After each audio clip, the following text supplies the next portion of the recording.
Welcome to Culture Before Content. Culture Before Content, from Music for All and presented by Yamaha. And now, here's your host, David Duarte.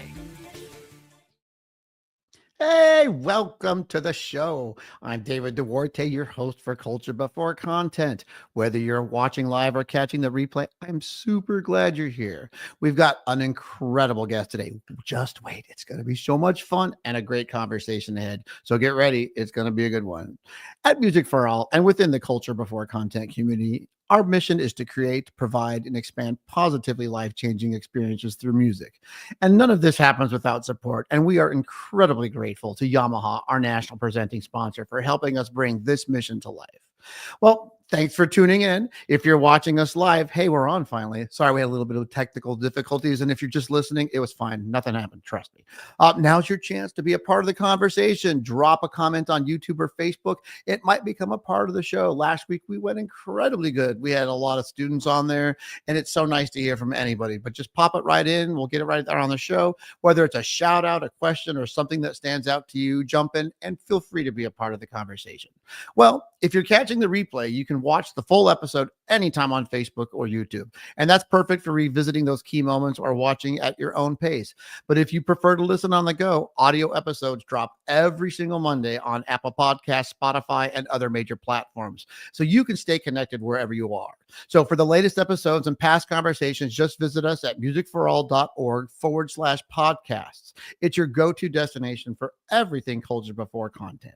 All right, let's talk a little bit about last week. Last week was super fun. We had a teacher from Tennessee, Nashville.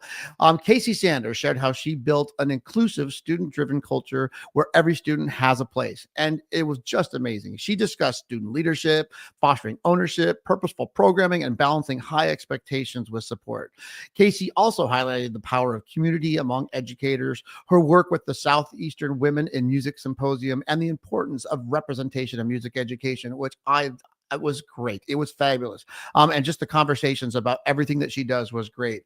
Band directors, this is a must-see if you want effective strategies to enhance your program, engage your students, and foster an environment where kids flourish. Casey offers the enthusiasm, expertise, and actionable items that transform her classroom.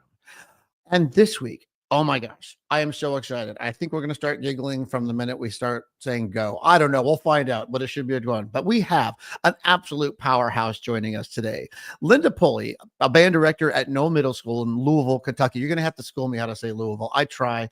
And a true force in music education. She has built award-winning programs, received the Grammy Signature School Enterprise Award, and led her ensembles to nationally recognized festivals, including the 2024 Kentucky Music Educators Association Conference and the 2025 MBDNA National Concert and Jazz Band Invitational. With a reputation of transforming music programs and inspiring generations of musicians, Linda is a rock star in the band world, and you're about to find out. Known for her leadership, advocacy, and commitment to student success, Linda lives and breathes excellence and pushes students beyond their limits. So please welcome to the show, Miss Linda Pulley.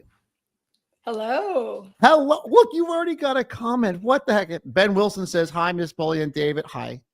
Current and past students and family are watching. Like, yeah, we'll pop in some comments, past people. All right, Linda, this is our chance. After our lovely 25, 30 minutes of like, hey, we'll fix this.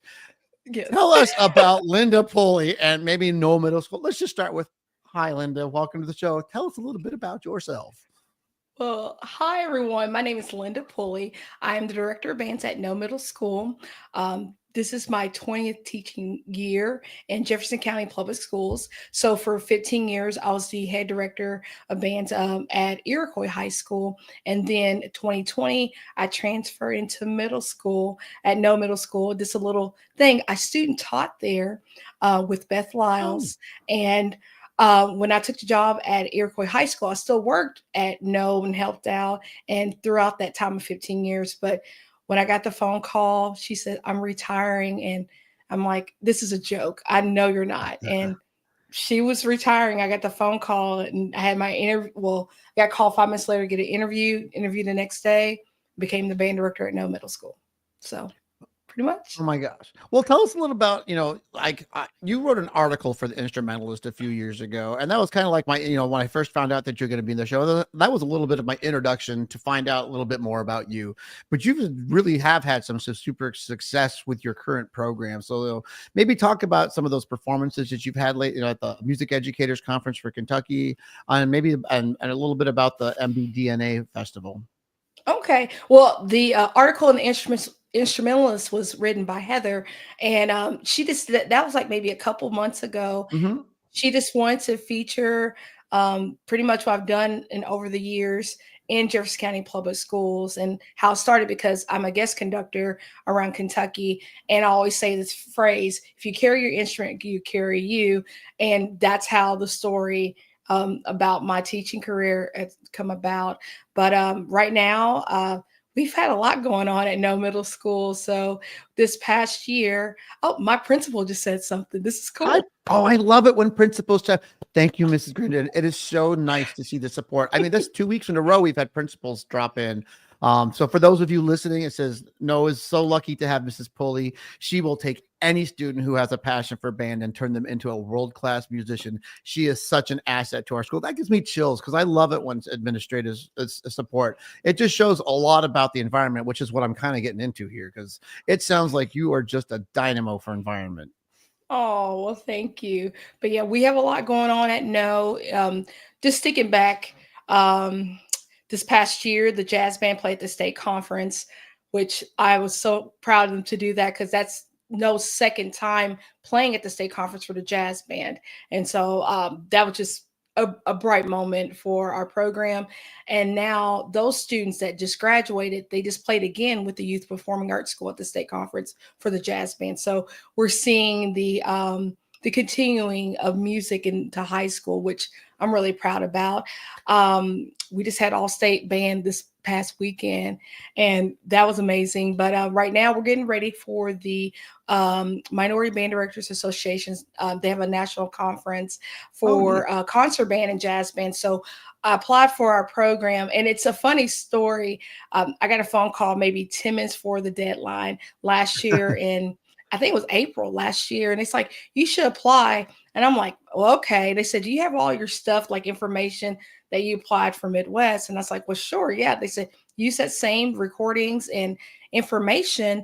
And so I did that. And I was like, well, let's go on and apply for the concert band as well. So we found out a month later, both ensembles were selected. And we've been working on that ever since. So we're Oh, excited to perform. It's going to be April 3rd for the jazz band and April 4th for the symphonic band. oh, that's awesome. Mainly because I think that's my spring break. Like I can finally. I'm kidding, tell me, I always love talking a little bit of literature. What are you playing? Just maybe a couple pieces for each band. Like, what are you playing for jazz? What are you playing? What's the highlight here? All right, so we're playing Class at Cell in Heaven, Todd Stalter. The biggest one and the kids love is three movements. It's called Night Flight by James Swearingen. So they're excited about that selection. And also we got to represent Kentucky with Appalachian Morning. Mhm. That's we're excited to play that. And we have a couple other pieces as well. Jazz band, we're going to play some Sesame Street. We're going to play Don't You Woohoo! Worry About a Thing, Whirly Birds, St. Thomas. There's a couple more that we'll be playing, but we're excited to have both those ensembles playing at this event. Oh, that's so funny. My choir singing "Don't You Worry About a Thing" right now. It's just kind of like that's Stevie Wonder tribute right now. Well, let's go back to that phrase you said. The meaning when you carry your instrument, it will carry you. Give us a little. Can you give me a little bit of fill in what that means to you for our audience?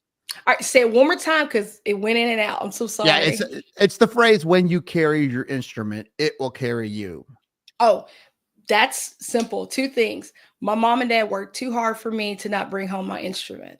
So I made sure every day that I brought home my instrument to practice.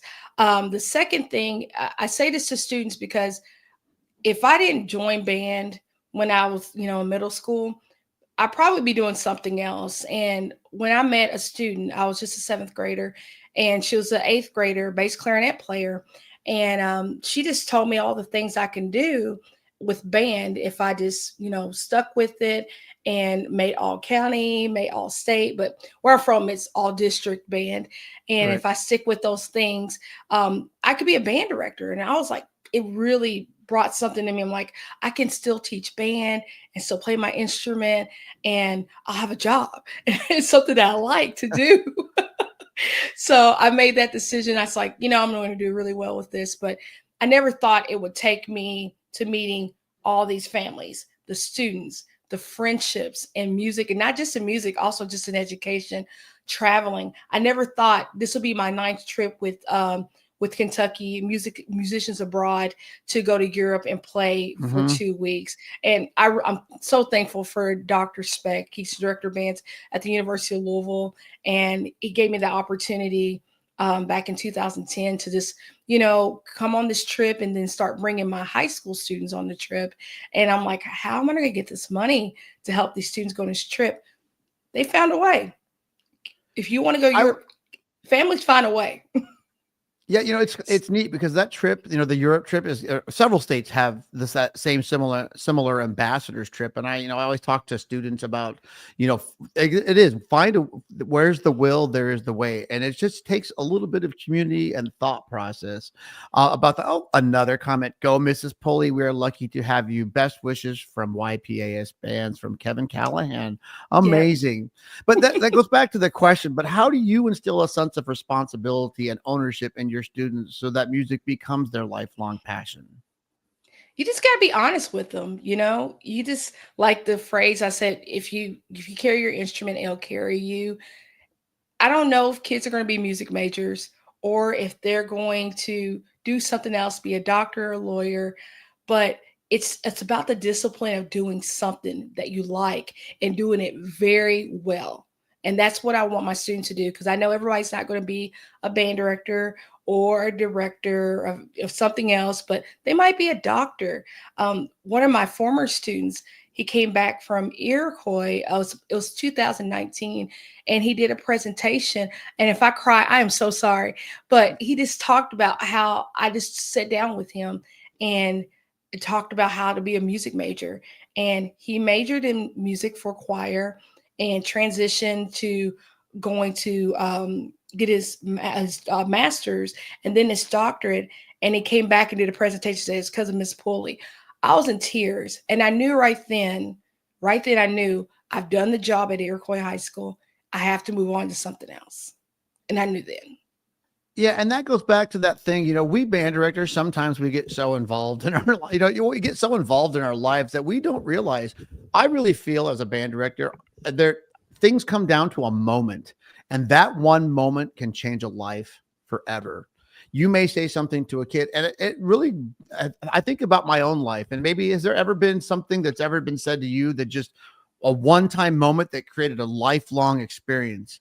Like, for me, it might have been, when I was a kid, I was very resistant to becoming a music major because everyone kept telling me I needed to become a music major because, if you're talented in music, oh, you should be a music major, and we are kind of sometimes, we children are openly defiant, but it always comes down to like, that one word or how you act or how you say things to kid can be that passion or that change in life. So is there a moment that you could think of that ever changed your life or a kid's life, just like that example? And how can we as educators create those transformative moments for students? For me, it's if she ever finds me. Lisa Powell is the eighth grade bass clarinet player. Totally changed my life. It just having a time talking to me, and that's why I really push to have like the eighth graders come talk to the seventh graders and the sixth graders. We had the Youth Performing Arts School of students come over and teach after school lessons to our students, because sometimes it wasn't, yes, an adult did tell me you can do these things, but it was another student that believed in me. And there are good students out there that want to encourage others. So that's why I make sure student leadership is really important, even in middle school, and give them a leadership position. And she had one, and she just told me that I can do something that was amazing. So I really appreciate Lisa Powell. Wherever you are, Lisa. Well, maybe we can get a message out to her. Maybe someone will spread it out there. But, and you talked about, getting your kids to continue on. So, talk about maybe some of the schools that you feed, or like, what do you feel like your mission is to push your kids forward? I want my students to play with confidence. They know how to read music. They are musical. Also, they're a team player. There's no I in band. Okay, you got to be a team, and if it means that they don't continue in band, but they're on another team, but I want to know that they have a partner. But for schools in Jefferson County Public Schools, any student can apply for a school. So I might get students at Atherton or at Central High School, but a big chunk of them audition for the Youth Performing Arts School. Talk about that youth performing arts school. This sounds interesting. Oh wow. Well, it is a well, it's under the direction of Dr. Kevin Callahan, and he is amazing. Just he's got them playing at Midwest, Music for All, you name it, they're playing many places. Connor Kimman just became the assistant band director, so he's the head of the marching band and also the associate director for the YPAS Symphonic Band and the Wind Ensemble. But pretty much students, they have an opportunity to audition for the school, and this each school, and it's not just band, there's orchestra, choir, dance, musical theater. There's a lot going on there, and students that are eighth grade year, they can audition for the school to get into Manual High School. And so not only they have to have good grades, they have to be able to perform at a high level as well in their art form. So in the past, we had program early review where eighth graders could audition if they are from no middle school or other various schools to audition for the position a little early. If they didn't get it, they could apply just only for the high school. But now we don't do that anymore. So all of our students can audition in January, I believe now. And some years they take this many number of students for band, and some years they take a little less. So students have to understand, start in sixth grade. I'm honest with them. I said, I'm building every skill that you need for that audition if you want to do that. You do have to take lessons and lessons is not a punishment. It means that you're doing something right and you need to have a little bit more reinforcement as well. But they can audition for the school, and then they usually find out late February if they're accepted. That sounds amazing. And so it sounds like it's an interesting way to, where the kids have to go to different high schools, and, a lot of times it's a high, your school just feeds the one school, but it sounds like, so just, correct me if I'm wrong. So you feed multiple schools and it's just trying to point the kids into wow, that's very interesting, actually. All right, well, let's go to that. So this is a podcast about culture. Who knew? And so that's, and that I love talking and getting to know people. Because you all give me these great ideas of what to do. And so, like, how long have you been at No now? How many years have you been at No? It's been 5 years, going on 5. Yeah. So you obviously started during the lovely pandemic times, right? So we all know how fun that was for all of us who've been teaching for a while. And you did it right. Like were you off, or were you back in school when you first started? So when I found out I got the position at No, that was May of 2020. So pretty much I went into the position online. So I had to build a band program online. Those kids are sophomores now, which in one's right now, Mox, I see there representing YFAS. Good. That's awesome. Well, I mean, literally, I had to tell the kids, all right, this is your day for band, and you need to be online with me with your camera on, and you follow me. So we worked out that method book like no other. And that's how it started for the seventh graders. It was hard for them because their band director just retired. The eighth graders already knew me because I come over pretty often to see them. So they knew I was getting them ready for the Youth Performing Arts School auditions or other auditions if they wanted to go to different schools. But those sixth graders, those parents, they had to trust me day one. Yeah. And I'm like, my brain is like reeling because like when I took my job over, it was at least the first time we went live because it was 2021, but you started in 2020. So like my mind is thinking, not only did you have to like not introduce yourself, so to speak, but you had to like establish yourself as the new teacher, but you had to do it online. How long did you have to go before you actually got to meet your students? I met him in mid-March of 2021. Yeah, so you had 7 months, 6 months. I don't even know when you guys start school. But what was so that then what did you do? I mean, I would assume that when you got back, was it everyone or was it like a smattering of kids?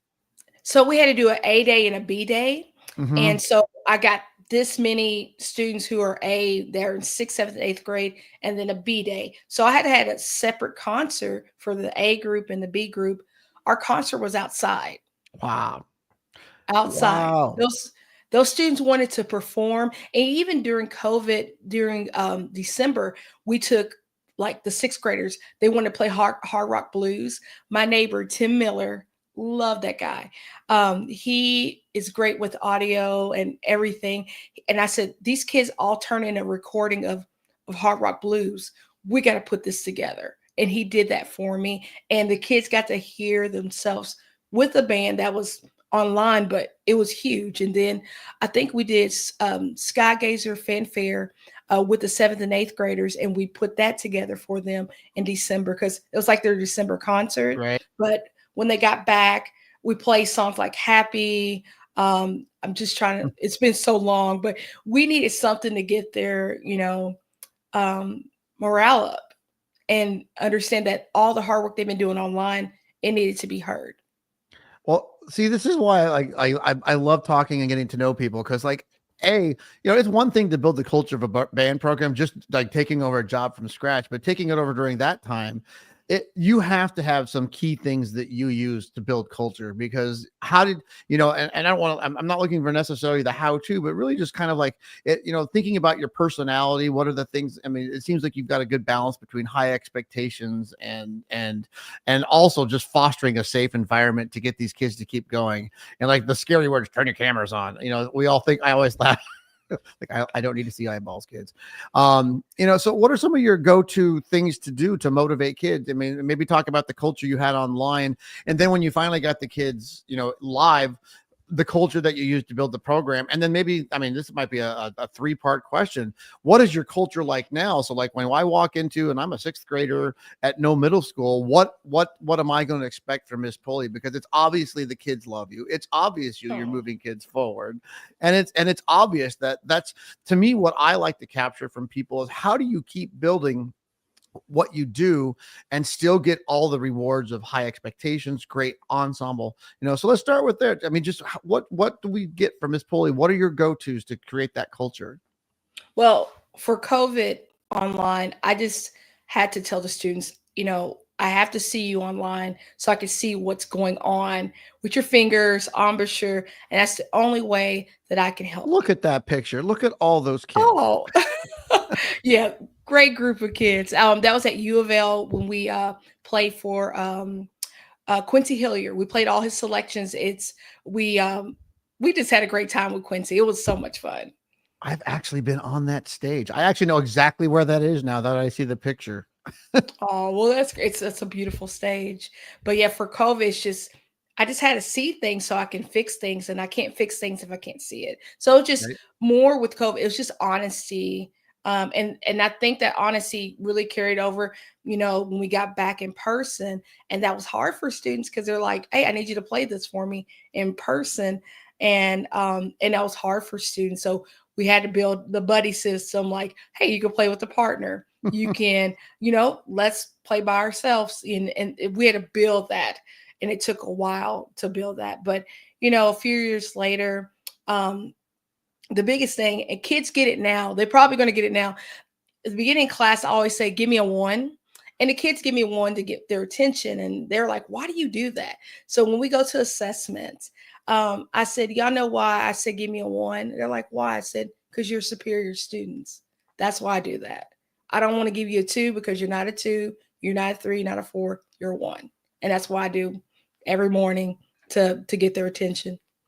So, So, like when you got into it for the first thing, how did you? I'm sure, like not every like what I noticed during the pandemic was kids being able to play at home was actually a thing. So, like it's not that they didn't want to play; it just be like if mom's in the other room on her online with her job and dad's in the other room with it, there wasn't really a lot of playing, but and so we had to kind of make up for some of those deficits. So when it came back live, did you have ways? How did you help catch some of those kids back up?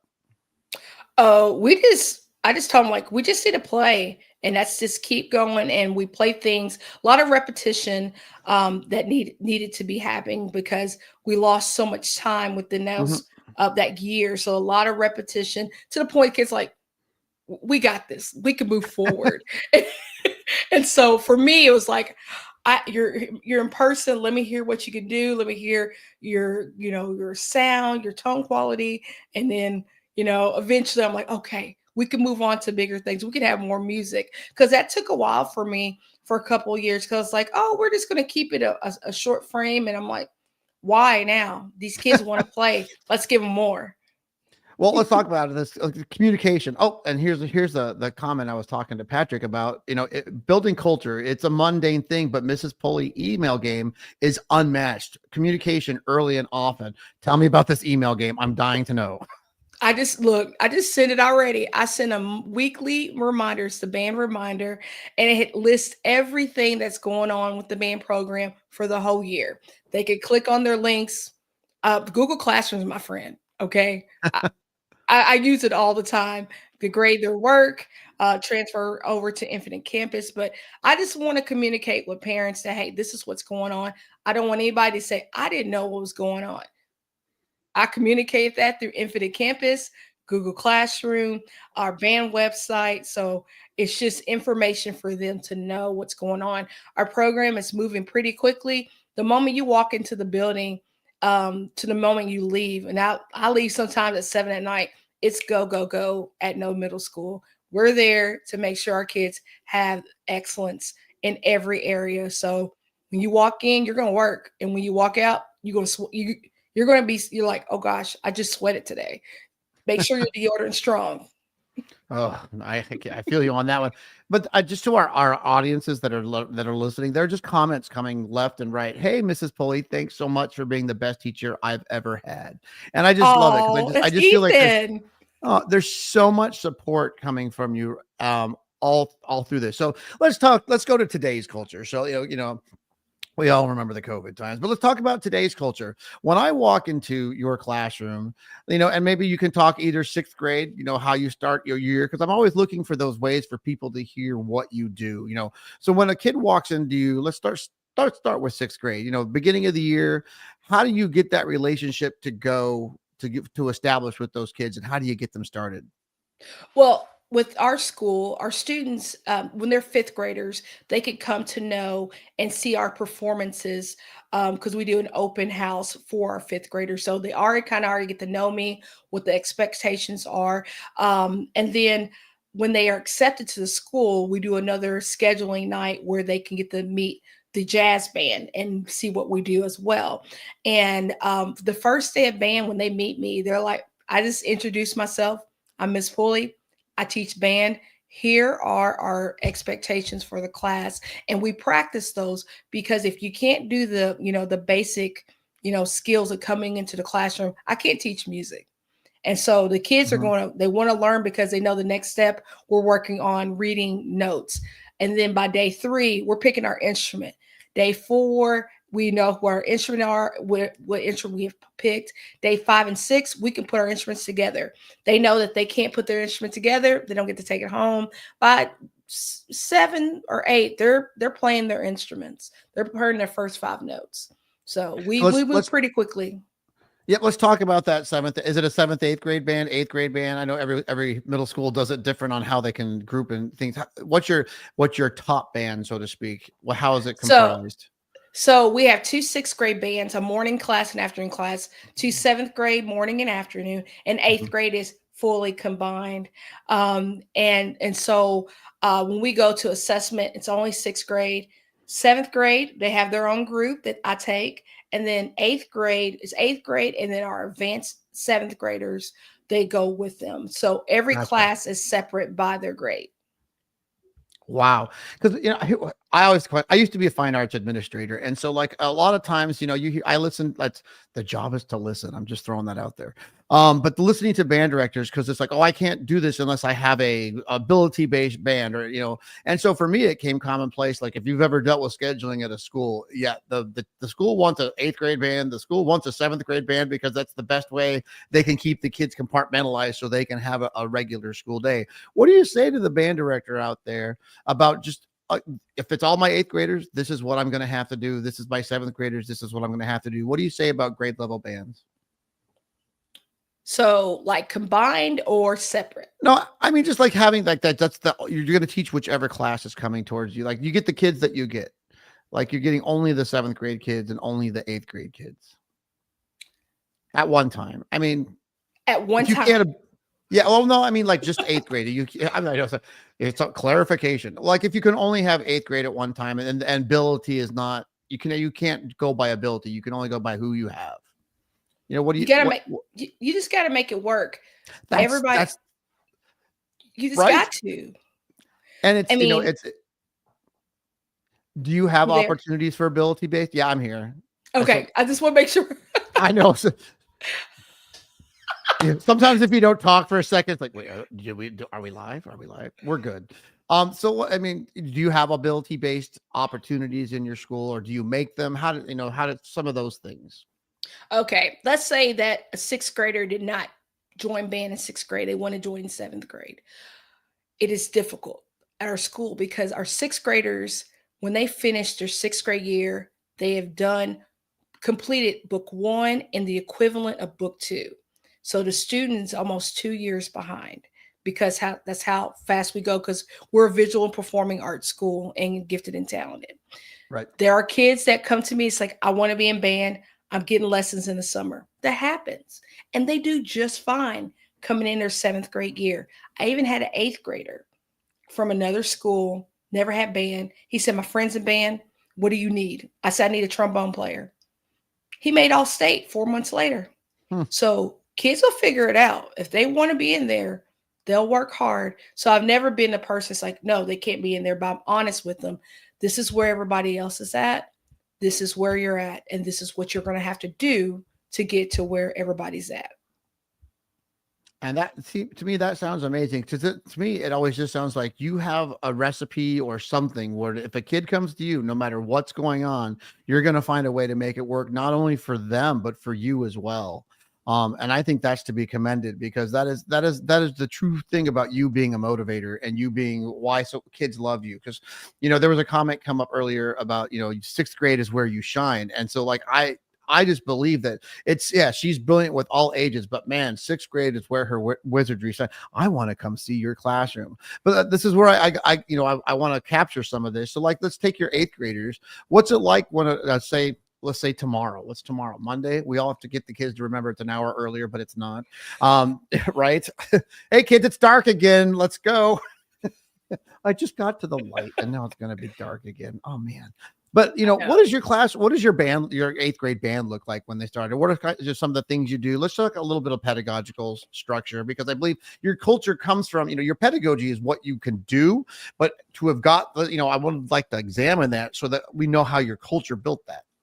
All right. So they know to look at the board. I have exactly what they're doing, the lesson plan for the day, the expectation for the course, and also like any reminders what needs to be turned in and dates that's going on. So they check that. So normally we start at 9:40 in the morning. They know we're going to warm up on young band warm up, 5 minutes a day, or the daily drill. They just have to be ready for one of those warm-ups. After the warm-up, we usually go into our method book.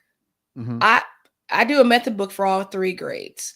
And our goals usually start from beginning to the end. Whatever day it's on, if it's day 100 in JCPS, we should be on exercise 100.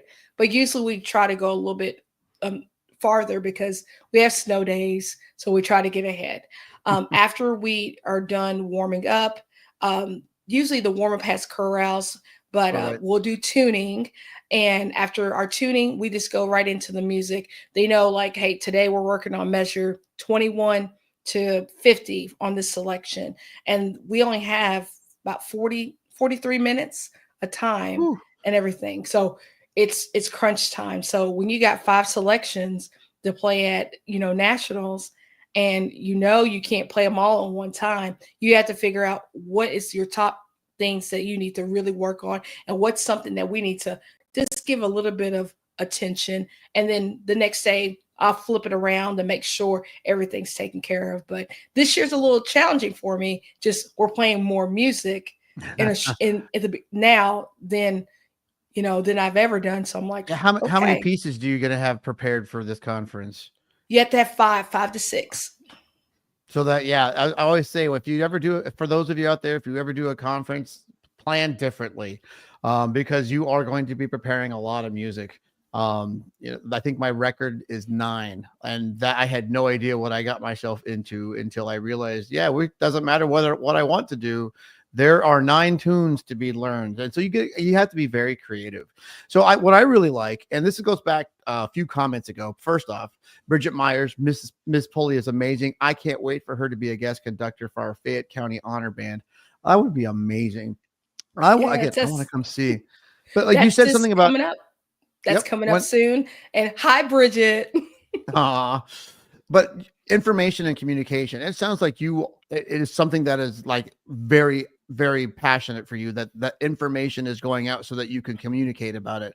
So what I like that you said, and this is from a former guest of, Mr. Cox a few weeks ago, about, I always say, well, how do you target between doing macro and micro? In other words, macro meaning I've got to get this whole piece learned, and then how do I find those micro moments? And it sounds like you use the whiteboard to, this is what we're targeting today.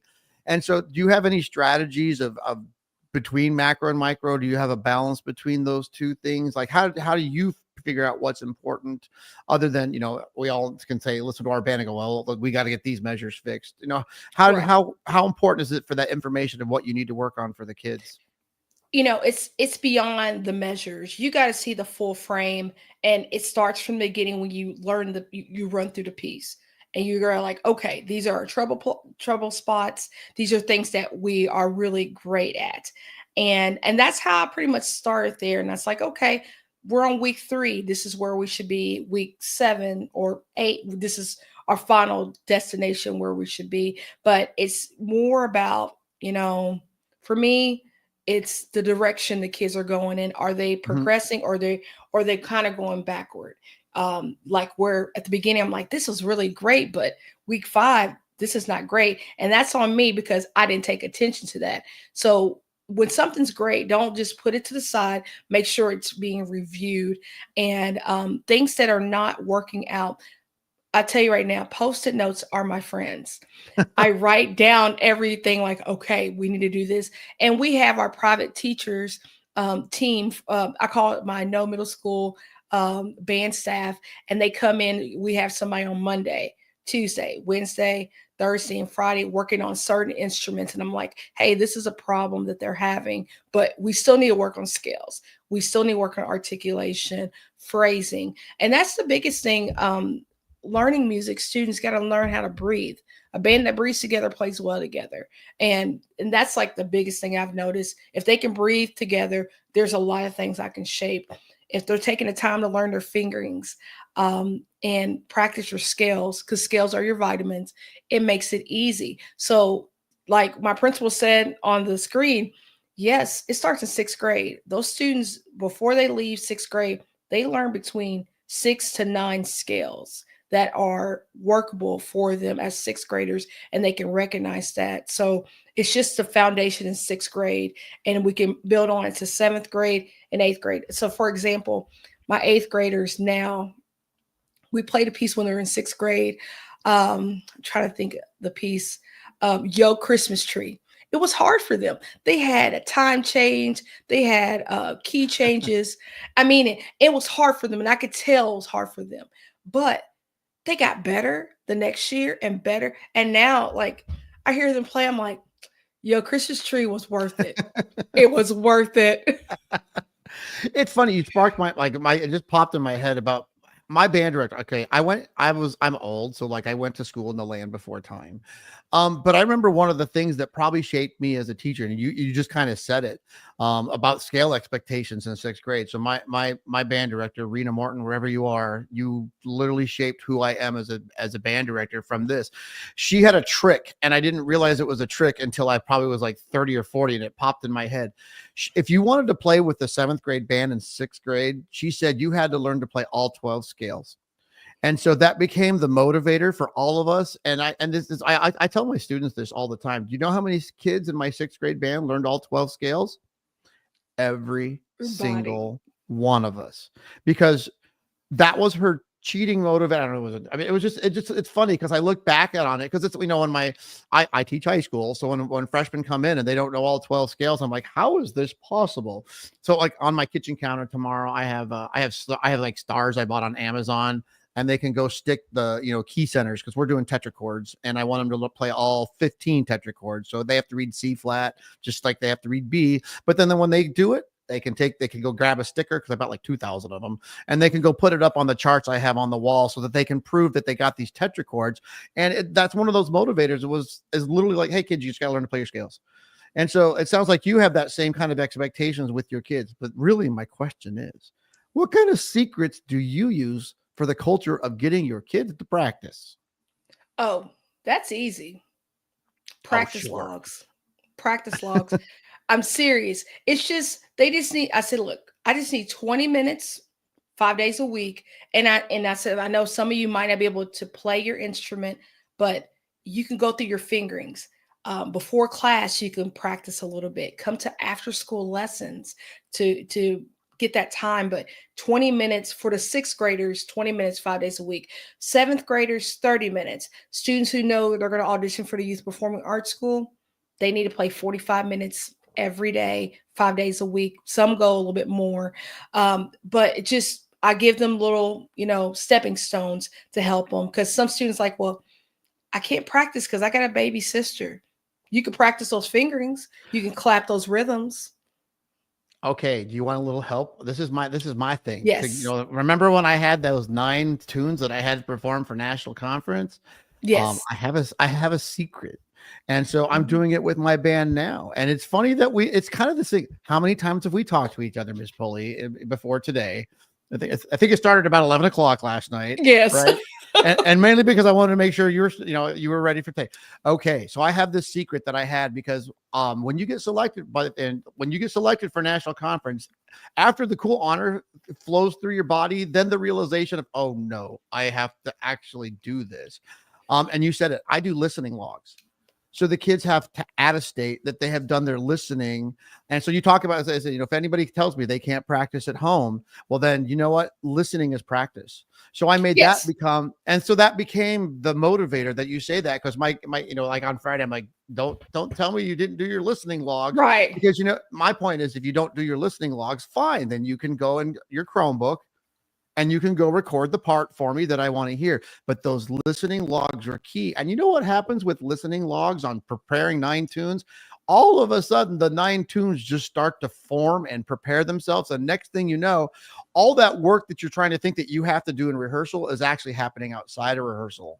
So I think what I do is I call it the 3 times rule. Listen to everything 3 times. And then and practice. This was from me from yesterday, from judging solo and ensemble. Stop practicing for perfection and start practicing for improvement.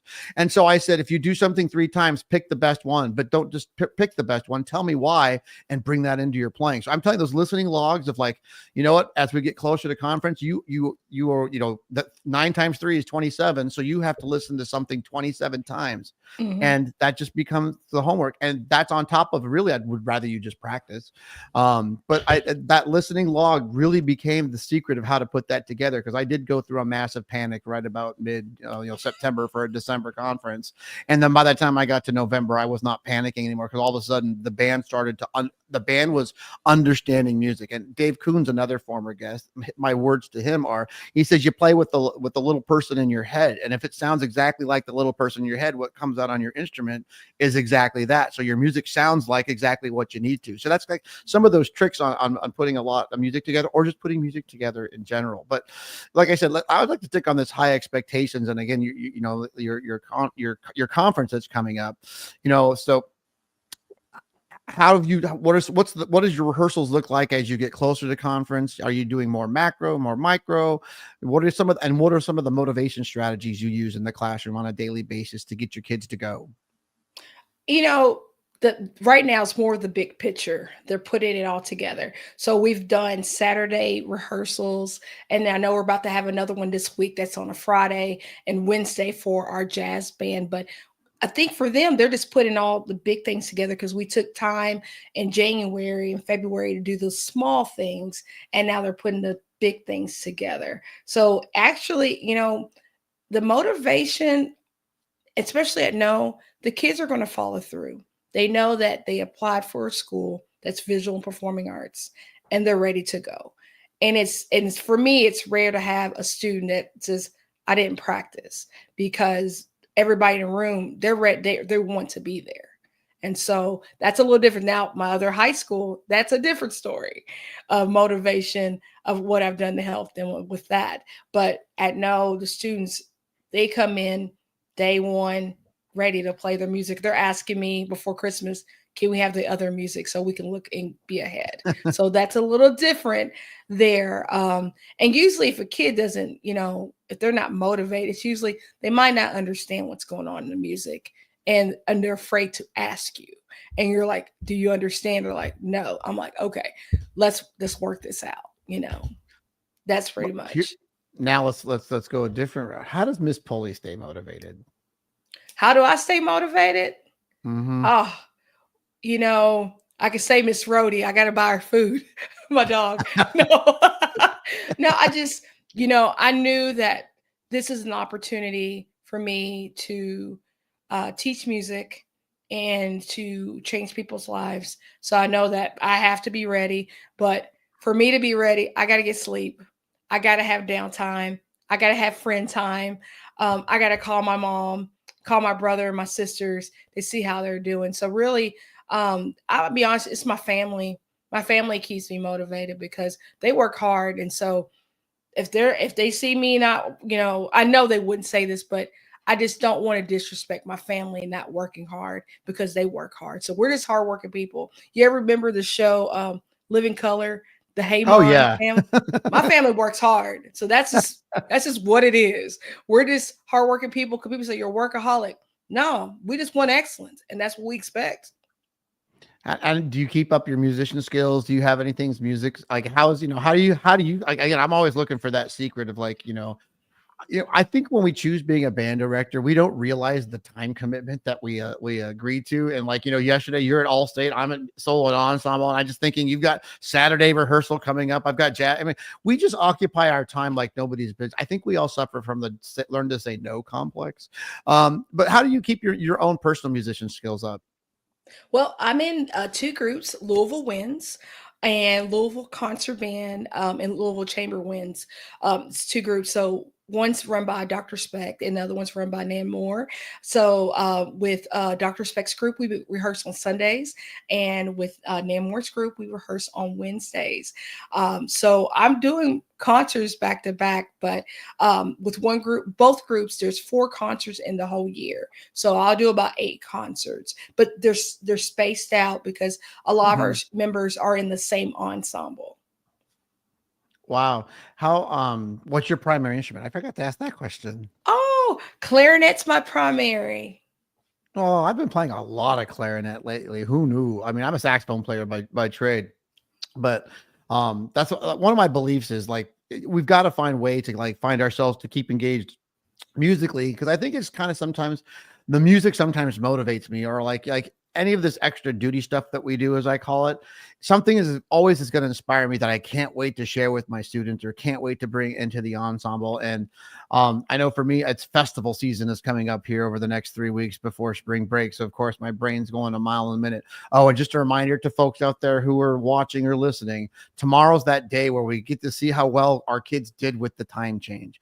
I always think this first day is, this whole week is like I actually think my kids will actually pay attention better because their sleep mode's off, and they're just kind of off for this first week, and then I think I get a free week of like less hyperness. But I just, I think it's important that we teachers stay engaged in and out of the classroom. I think it's one thing to be professional, but it's also one thing to be personal. I think, finding that balance on personal, professional, do you have any hobbies or anything like that that you do that's completely not music? Oh yes, I do cooking with LP. Everybody knows on Yeah. Facebook. Because my dad was a culinary arts teacher for 41 years, and Oh, I was a horrible cook, and someday I was like, I just want to learn how to cook, brownies or cupcakes. But this came to more things, and I'll see a recipe. I'm like, let me see if this really works. Or I have $40. I can buy all this. Let's see if it lasts a whole week. And so I just, I cook it up, take a picture of it, put a recipe there. Somebody else wants to try it, but that's kind of my thing is cooking with LP. wow. I think that's great. Any good recipes besides the brownies? Anything less carbs for me? Oh, well, right now I'm doing pot stickers, and you can make this in 5 minutes. Mm. Pot stickers with mushrooms and spinach and a chili oil from was it Trader Joe's? They got a great chili Okay. oil. They do have a great chili. I just had a Trader Mhm, Joe's open up like 2 miles from my house. It's been very mhm, exciting. Yeah, because it used to be a little farther away, but now it's just right down the street. All right, so mhm. one more thought, and so like this is like I said, I probably should get back to the culture part of it, and so it goes back to the students and keeping them motivated and keeping yourself motivated. How do you get some of those expectations into your students? What are some of the things that you think about to keep those kids to also have? How do you get your expectations out of your kids? Is kind of really my question. Pretty much, I just tell them this is what I'm about. We're putting on a performance. We're putting on these concerts, but you have the opportunity to do all these cool stuff outside of band that's, real band related. You could audition for 2 all-state bands. You could do honor bands. You could do summer camps. You can get a scholarship to a university if you keep playing. That's what happened with me. So pretty much I tell them my story and the opportunities that it gave me. And you can go to Europe and the kids are like, I can do that. I'm like, well, yeah, play your instrument, practice, and this can be a great thing for you. So for a lot of our students, the motivation might be getting in a certain school. And the one will be the youth performing arts school. So they have to build a resume starting in 6th grade. Hey, solo and ensemble is a requirement for our band program.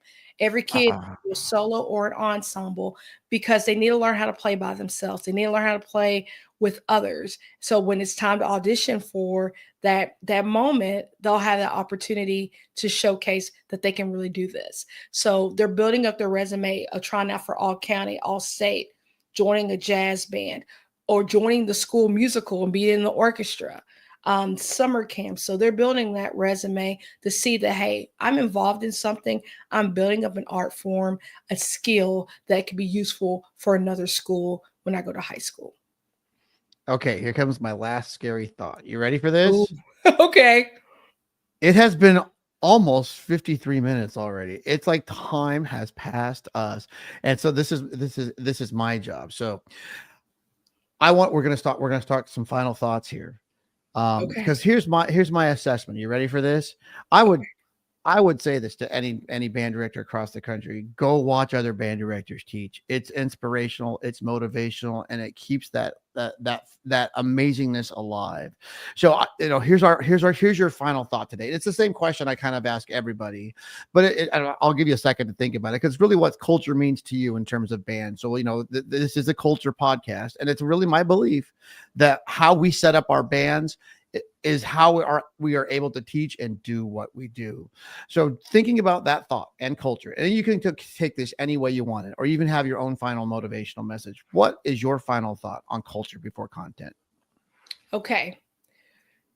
You got to be friends. You got to go, you just got to be friends with people. Like I'm friends with my band director friends, and sometimes people will isolate themselves and say, do their own thing. But I can tell you right now, I'm friends with majority of the band directors, the choir directors, orchestra, general music teachers, in JCPS. You got to get to know that person because we're all doing the same thing, is inspiring students to love music. And in not just in that, just in JCPS, my friends in Lexington, friends in Bowling Green, friends in Georgia, everywhere. It's just, I try to build a friendship and a connection with somebody that likes what I do, and it's music.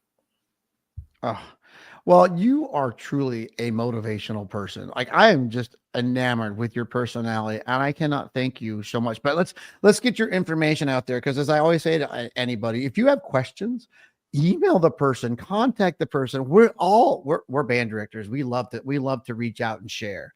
So her email, for those of you listening, it's linda.pulley, which is Pulley at jefferson.kyschools.us, Kentucky. So linda.pulley at jefferson.kyschools.us. But oh my gosh, Linda, you are so amazing. I wish I could go watch. Like I always say this, maybe set up a Zoom. on. Oh, you already got kids ready for class tomorrow. Ethan, if you're listening, don't forget that clock's going to feel like it's lying to you, but you got to get up. Tomorrow's that day. Oh, this is the one day I can tell you I can live without. All right, Linda, thank you so much for being on the show. And I cannot wait to Thank maybe you. talk to you even more. Good. Are you going to say Louisville? Louisville. You got it. I got some secrets. I'll tell you. I got some secrets. I'll tell you after the show. Okay. Thanks for coming. All righty, kids, that's another show, but we are so glad you could join us today. This is just a friendly reminder that you can explore our past episodes on Apple Podcasts, Spotify, and YouTube. And we'd also love for you to stay connected with us at musicforall.org/podcast. And don't forget, you can watch the YouTube and the Facebook anytime. You can put comments off even after the show. But I want to thank my fantastic team because y'all make me look good, and I appreciate you all so much. And again, thanks to Yamaha for being our national presenting sponsor. But thanks for being a part of the culture today. I'm David Duarte, your host, and I look forward to seeing you again real soon. Bye-bye.